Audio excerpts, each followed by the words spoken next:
sejahtera buat kita semua. Perkenalkan, nama saya Gracie Damayanti Sihombing SPD, peserta Laksa CPNS tahun 2021 Provinsi Sumatera Utara. Widya Iswara oleh Bapak Dr. Andus Ikhwan Faizan Nasution MAP. Berikut adalah mind map etika publik yang telah saya buat. Etika publik yang akan saya bahas di sini terdiri dari 3 topik, antara lain 1. Kode etik dan perilaku pejabat publik. 2. Bentuk-bentuk kode etik dan implikasinya. 3. Aktualisasi etika ASN. Yang pertama sekali akan saya bahas di sini yaitu kode etik dan perilaku pejabat publik. Etika adalah refleksi atas baik atau buruk, benar atau salah yang harus dilakukan atau bagaimana melakukan yang baik atau benar.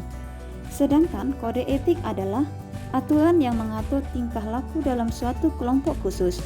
Sudut pandangnya hanya ditujukan pada hal-hal prinsip dalam bentuk ketentuan-ketentuan tertulis.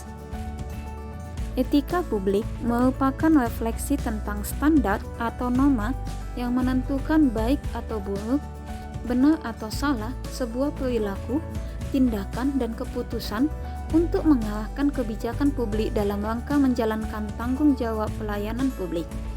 Ada 3 fokus utama dalam pelayanan publik, yakni 1. Pelayanan publik yang berkualitas dan relevan. 2. Sisi dimensi reflektif. Dan 3. Modalitas etika.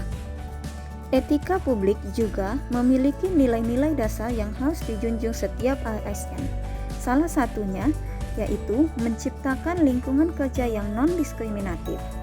Pada dasarnya ada 3 dimensi etika publik. 1. Dimensi kualitas pelayanan publik. 2. Dimensi modalitas, yaitu unsur-unsur modalitas dalam etika publik mengandung akuntabilitas, transparansi, dan netralitas. Yang ketiga, dimensi tindakan integritas publik. Pelayanan publik yang profesional membutuhkan tidak hanya kompetensi teknik dan leadership, namun juga kompetensi etika. Tanpa kompetensi etika, pejabat cenderung menjadi tidak peka, tidak peduli, dan diskriminatif, terutama pada masyarakat kalangan bawah. Seperti prinsip the right man on the right job, menempatkan orang yang tepat pada posisinya sesuai dengan kemampuannya merupakan tuntutan etika publik dan kompetensi. Lalu, bagaimana perilaku pejabat publik yang seharusnya? Yaitu, perilaku pejabat publik seharusnya memahami keinginan dan harapan masyarakat yang harus dilayaninya. Oleh karena itu, tuntutan masyarakat tersebut merupakan hal yang wajar dan sudah seharusnya ditanggapi para pejabat publik dengan melakukan perubahan paradigma dalam penyelenggaraan pembangunan yang terarah bagi terwujudnya penyelenggaraan pemerintahan yang baik. 2. Bentuk-bentuk kode etik dan implikasinya meliputi pentingnya etika dalam urusan publik, legitimasi kebijakan, konflik kepentingan, sumber-sumber kode etik bagi ASN, dan implikasi kode etik dalam pelayanan publik.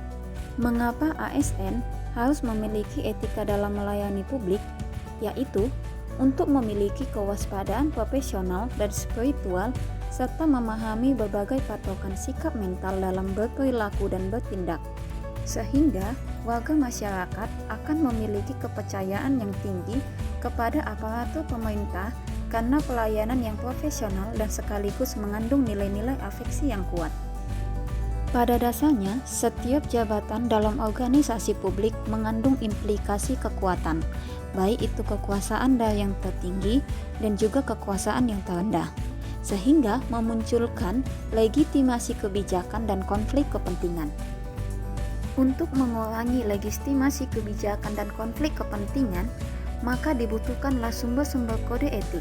Salah satu contoh sumber-sumber kode etik yaitu Peraturan Pemerintah Nomor 11 Tahun 1959 tentang Sumpah Jabatan Pegawai Negeri Sipil dan Anggota Angkatan Perang. Dan yang ketiga, aktualisasi etika ASN. Bagaimana kita mengaktualisasikan etika? Yaitu dengan pemanfaatan sumber daya publik secara tidak semena-mena, melakukan absen sidik jari, dan tidak terlibat aktif dalam proses KKN. Demikianlah pemaparan saya tentang mind map etika publik. Sekian dan terima kasih.